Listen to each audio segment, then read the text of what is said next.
নহয়, অকল দুধনৈ সমষ্টি নহয়, কাৰণ জিলাখনত যিহেতু গুৱাহাটী লোকসভাৰ অন্তৰ্গত দুটা সমষ্টি আছে, দুধনৈ আৰু পশ্চিম গোৱালপাৰা। গতিকে দুইটা সমষ্টিতে আমি যিমানখিনি পাৰোঁ সমস্যা সমাধান কৰিবলৈ চেষ্টা কৰিম। আৰু মই ইতিমধ্যে কৈছোঁৱে যে আমাৰ ইয়াত কাৰ্যকৰ্তাসকল আছে, আমাৰ শ্ৰদ্ধাৰ ৰাইজ আছে, সকলোৰে লগত আমি সঘনাই মিলিত হৈ তেখেতসকলৰ লগত আলোচনা বিলোচনাৰ মাধ্যমেৰে আমি সমস্যাসমূহ সমাধান কৰাৰ কাৰণে আমি ৰাস্তা উলিয়াই লওঁ।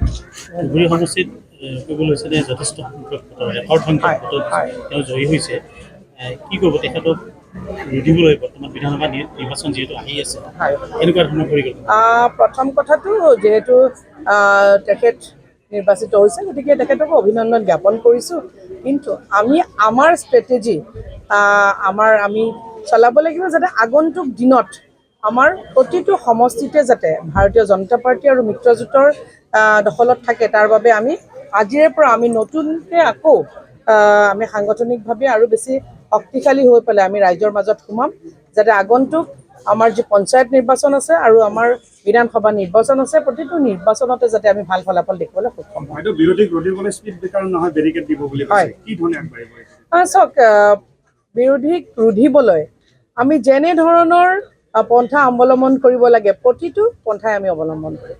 নহয়, অকল দুধনৈ সমষ্টি নহয়, কাৰণ জিলাখনত যিহেতু গুৱাহাটী লোকসভাৰ অন্তৰ্গত দুটা সমষ্টি আছে, দুধনৈ আৰু পশ্চিম গোৱালপাৰা। গতিকে দুইটা সমষ্টিতে আমি যিমানখিনি পাৰোঁ সমস্যা সমাধান কৰিবলৈ চেষ্টা কৰিম। আৰু মই ইতিমধ্যে কৈছোঁৱে যে আমাৰ ইয়াত কাৰ্যকৰ্তাসকল আছে, আমাৰ শ্ৰদ্ধাৰ ৰাইজ আছে, সকলোৰে লগত আমি সঘনাই মিলিত হৈ তেখেতসকলৰ লগত আলোচনা বিলোচনাৰ মাধ্যমেৰে আমি সমস্যাসমূহ সমাধান কৰাৰ কাৰণে আমি ৰাস্তা উলিয়াই লওঁ।